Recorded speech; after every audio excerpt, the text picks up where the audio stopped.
The images arrived before the official statements. Open-source intelligence analysts published satellite photographs showing craters where reinforced hangars once stood, taxiways shattered into jagged segments, and command structures reduced to skeletons of twisted steel and concrete.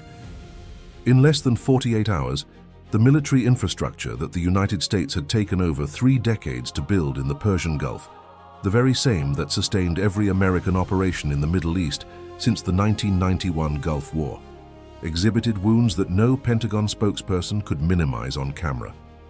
The initial numbers, according to estimates compiled by the Center for Strategic and International Studies, pointed to damage in at least 4 critical facilities spread across Qatar, Bahrain, and Kuwait, bases that together housed approximately 45,000 American service members and over 300 combat aircraft, the equivalent of the entire air force of countries like Spain or Australia, concentrated in a strip of territory smaller than the state of Rhode Island. The preliminary cost of the reconstruction, even before any full audit, already exceeded the $12 billion mark, a figure higher than the annual defense budget of 120 countries on the planet. And here was the paradox that the American Central Command planners had not calculated with the precision the situation demanded. For decades, the United States military presence in the Gulf had functioned simultaneously as a protective shield for regional allies and as a deterrent against any Iranian aggression. The premise was simple and seemingly solid. No rational actor would directly attack American soil, knowing the retaliation would be devastating. Iran not only challenged this premise, it demonstrated that it knew it in enough detail to exploit it. The equation had changed. What Iranian intelligence reports apparently understood before their American counterparts was that the very concentration of military assets in such a narrow geographical strip, the Persian Gulf, has an average width of only 150 miles at its most relevant points, less than the distance between Washington, D.C. and Philadelphia, transformed each base not into a fortress, but into a target.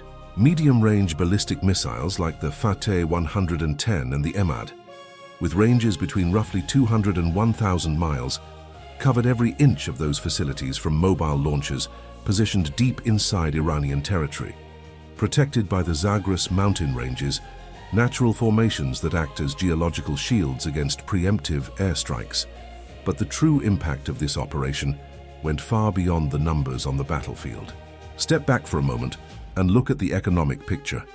The day after the first satellite images, the Brent crude oil barrel jumped from $89 to $137 in less than 72 hours, the largest price movement in such a short interval since Saddam Hussein invaded Kuwait in 1990.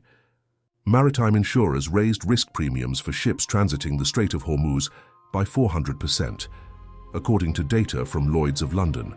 A price hike that, translated into everyday language, meant that every oil tanker crossing that 30-mile wide corridor would now cost the equivalent of a luxury mansion just in crossing insurance. 21% of all the oil consumed daily on the planet passes through that strait. Iran did not need to close Hormuz. It only took making transit expensive enough so the market would do the work for them. And the greatest paradox of the whole crisis was precisely here. The weapon the Iranian regime had launched to wound the enemy was, at that moment, also destroying the economic balance of the very allies Iran needed to keep close.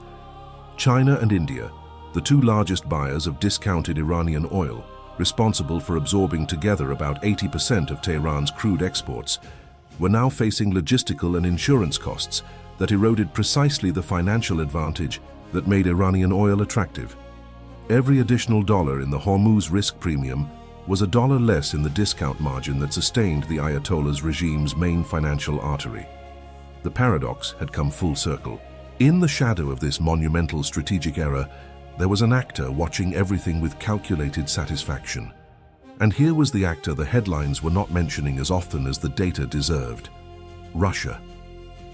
Moscow, which had seen its energy export revenues compressed by 3 years of Western sanctions and price caps, watched the barrel surpass $130 like someone receiving an unexpected financial blood transfusion. Every dollar above 60 on the barrel, the cap imposed by the G7 on Russian seaborne oil, represented additional revenue flowing into the Kremlin's coffers through shadow fleets and middlemen in countries like the United Arab Emirates, India, and Turkey. According to calculations by the Bruegel Institute, the price escalation caused by the Gulf crisis could inject between 25 and 40 billion additional dollars a year into the Russian war economy, enough to finance between 8 and 12 additional months of operations in Ukraine without any internal fiscal adjustment. Shortly, you will understand why this specific piece of data connected two conflicts that most analysts treated as separate. The historical analogy that most accurately captures this dynamic is not the 1962 Cuban Missile Crisis, although the comparison frequently appears in the headlines. It is the 1973 Yom Kippur War, when Egypt and Syria attacked Israel on a date calculated to maximize the surprise and political cost of the response.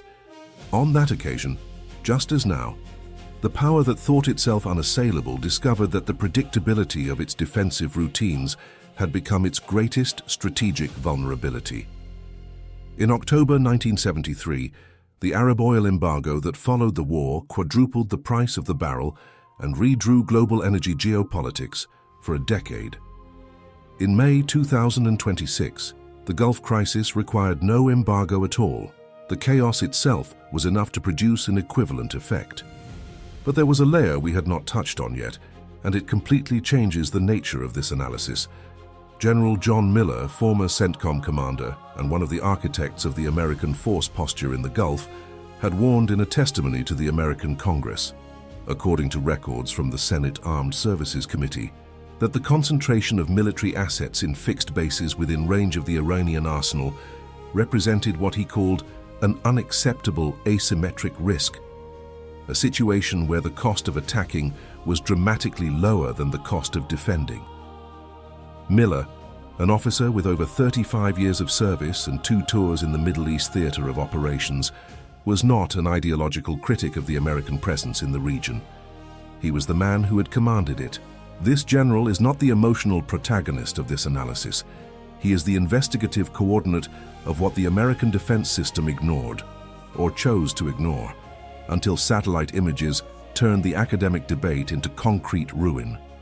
And here was what that layer revealed.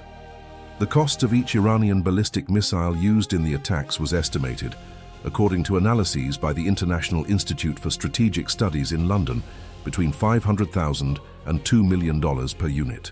The cost of each destroyed reinforced combat aircraft hangar on the American bases exceeded $80 million, not counting the aircraft inside. The ratio was 1 to 40 in the most conservative estimate. For every dollar Iran spent attacking, the United States lost $40 in infrastructure. The era of cheap, feared attacks had not ended. It had merely changed addresses.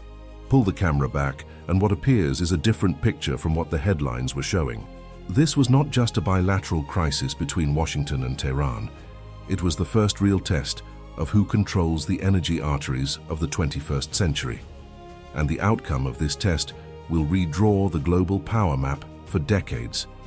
Japan, which imports over 90% of its oil through the Strait of Hormuz, activated strategic reserves for the first time since 2011. South Korea called an emergency meeting of its Energy Security Council.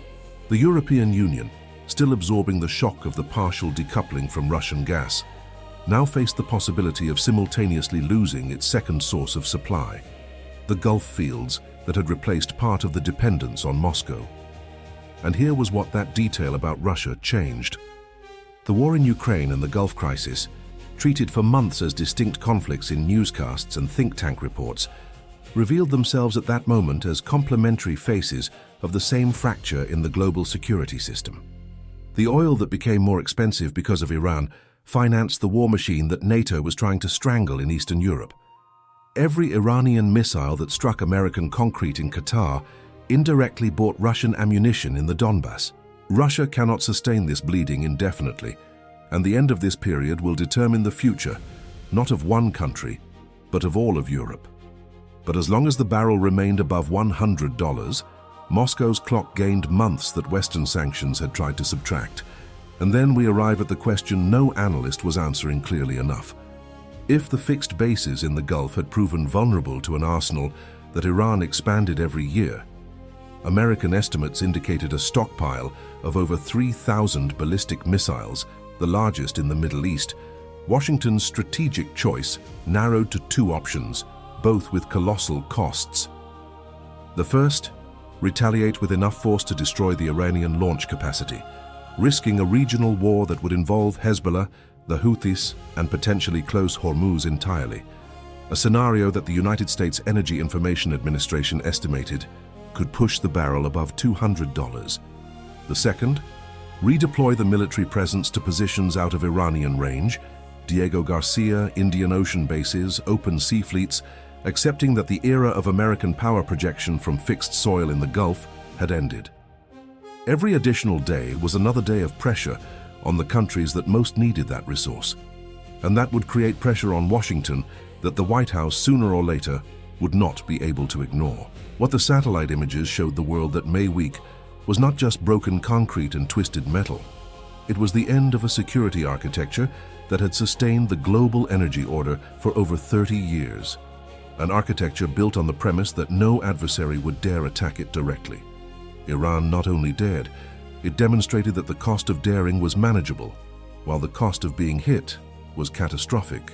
The remaining question was whether Washington would respond by redesigning its presence in the Gulf for the era of cheap and precise missiles, or if it would try to restore, by force, a deterrence that the craters on the Al Udeid runways had already declared obsolete. The board had been flipped. If this topic redefines what you understand about the balance of power in the Gulf, share this video with those following the crisis and let us know in the comments. Should Washington retaliate or pull back? And what does each choice mean for the price you pay at the gas pump tomorrow?